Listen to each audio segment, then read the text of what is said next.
അങ്ങനെ ഒരു ആറ്റുകാൽ പൊങ്കാല കൂടി അതിന്റെ പരിസമാപ്തിയിലേക്ക് എത്തിയിരിക്കുകയാണ്. പ്രാർത്ഥനയോടെ പൊങ്കാല അർപ്പിച്ച് നൈവേദ്യ ചടങ്ങും കഴിഞ്ഞ് പുണ്യം ലഭിച്ച് ഭക്തജന ലക്ഷങ്ങളെല്ലാം അവരുടെ വീടുകളിലേക്ക് മടങ്ങാനുള്ള തിരക്കിലാണ്. ആ ഓട്ടപ്പാച്ചിലാണ് ഉള്ളത്. നമുക്ക് ആ കാഴ്ചകളിലേക്ക് തന്നെ മടങ്ങാം. നമുക്ക് സുനിഷ അയ്യല്ലൂരിലേക്ക് പോകാം. സുനിഷ അമ്പലത്തിന് സമീപത്ത് അമ്പലത്തിൽ തന്നെയാണ് ഉള്ളത് എന്നാണ് മനസ്സിലാക്കുന്നത്.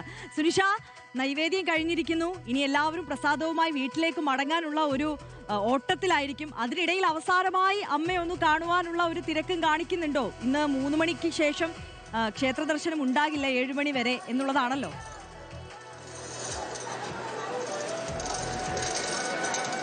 ഉണ്ട്, ആ തിരക്ക് നമുക്ക് കാണാൻ കഴിയും. നിവേദ്യം അർപ്പിച്ചു കഴിഞ്ഞു. ഇനിയിപ്പോ 3:15 വരെ മാത്രമാണ് ഒന്ന് ദർശനം നടത്താനുള്ളൊരു സമയമുള്ളത്. അത് ദൃശ്യങ്ങളിൽ കണ്ടാൽ അധികം ആളുകളില്ല. ആളുകൾക്ക് നേരത്തെ തന്നെ നിർദ്ദേശം നൽകിയിരുന്നു 3:10 മുതൽ കാണാൻ കഴിയില്ല എന്നുള്ളത്. അതുകൊണ്ട് തന്നെ ഇനി ഏറെക്കുറെ ഒരു 20 അരമണിക്കൂർ മാത്രമാണ് ഈ ദർശനത്തിനുള്ള സമയം ലഭിക്കുകയുള്ളൂ. അതുകൊണ്ട് തന്നെ ഇപ്പോൾ ഇതാ ഓടി ആളുകളെല്ലാം തന്നെ ഒരു നോക്ക് ഒന്ന് അമ്മയെ കാണാനായി അകത്തേക്ക് കയറി വരുന്ന കാഴ്ച തന്നെയാണ് കാണുന്നത്.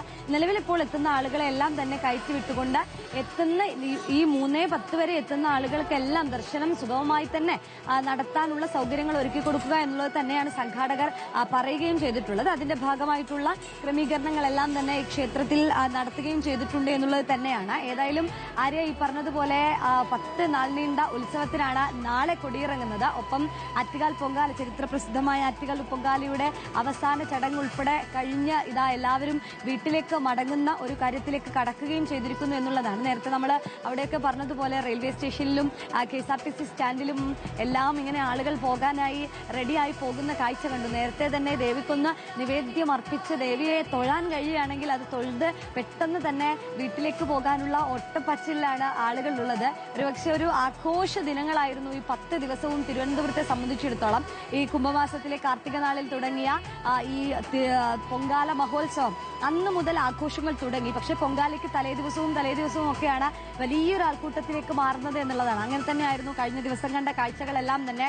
ഏറെ നേരം കാത്തു നിന്നാണ് ഒന്ന് അകത്തേക്ക് കയറാനോ തൊഴാനോ കൂടി പറ്റിയിരുന്നത്. പുലർച്ചെ വന്ന ആളുകളൊക്കെ ഉച്ചയ്ക്ക് പോലും കയറി പോകുന്ന കാഴ്ചകളൊക്കെ ആയിരുന്നു നമ്മൾ കഴിഞ്ഞ ദിവസം കണ്ടത്.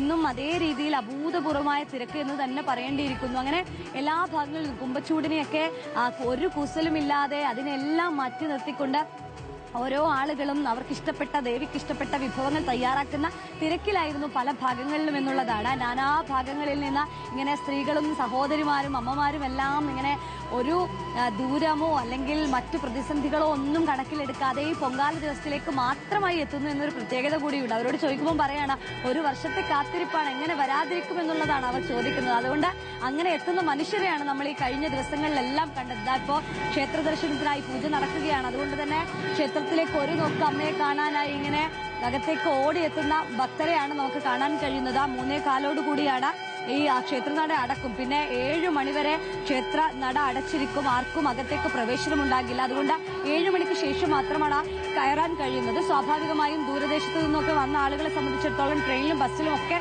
പോകേണ്ടതാണ്. അപ്പൊ അതിനു മുന്നേ ഒന്ന് കാണാൻ കഴിയുകയാണെങ്കിൽ, ഒന്ന് തൊഴാൻ കഴിയുമെങ്കിൽ ഒന്ന് മനസ്സ് തുറന്നൊന്ന് തൊഴുത് പോകാമെന്നുള്ളത് തന്നെയാണ്. അതുകൊണ്ട് തന്നെയാണ് ആളുകളെല്ലാം ഈ സമയത്ത് ഇങ്ങോട്ടേക്ക് വരികയും ചെയ്യുന്നത് എന്നുള്ളതാണ്. മറ്റൊരു പ്രധാനപ്പെട്ട കാര്യം ആര്യ, സ്വാഭാവികമായും ആറ്റുകാൽ പൊങ്കാല കഴിഞ്ഞാൽ ഏറ്റവും അടുത്ത നിമിഷം തന്നെ കോർപ്പറേഷന്റെ നേതൃത്വത്തിൽ നടക്കുന്ന പ്രവർത്തനം എന്ന് പറയുന്നത് അതാ ക്ലീനിങ് അടക്കമുള്ള പ്രവർത്തനങ്ങളാണ്. ശുചീകരണ പ്രവർത്തനങ്ങളിൽ കഴിഞ്ഞ സമയങ്ങളിലെല്ലാം നമുക്കറിയാം മാതൃകാപരമായ പ്രവർത്തനം നടത്തിയിട്ടുണ്ട് കോർപ്പറേഷൻ. അപ്പോൾ തന്നെ ക്ലീനിങ് നടത്തുന്നു.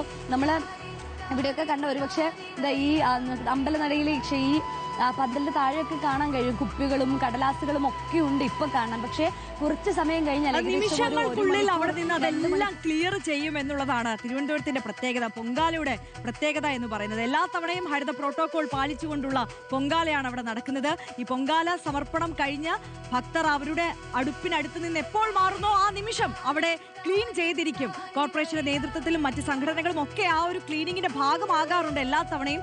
ഇനി ആ ക്ലീനിങ്ങിന്റെ തിരക്കിലേക്ക് കൂടി അധികൃതരും കടന്നിരിക്കുന്നു. വീട്ടിൽ പോകാനുള്ള തിരക്കിലേക്കാണ് ഭക്തർ ഉള്ളത്. ഇനി നമുക്ക് അശ്വതി പിള്ളയിലേക്ക് കൂടി ഒന്ന് പോകാം. അശ്വതിയും അമ്പലനടയിൽ നിന്ന് നമുക്കൊപ്പം ചേരുന്നുണ്ട്. അശ്വതി, എല്ലാ ഭക്തർക്കും അവസാനമായി ഒരു നോക്കുകൂടി അമ്മയെ കണ്ട് ആ പൊങ്കാല അർപ്പിച്ച കാര്യമൊക്കെ ഒന്നുകൂടി പറഞ്ഞ് ഒരിക്കൽ കൂടി ഒന്ന് പ്രാർത്ഥിച്ച് മടങ്ങണമെന്നായിരിക്കും ആഗ്രഹം.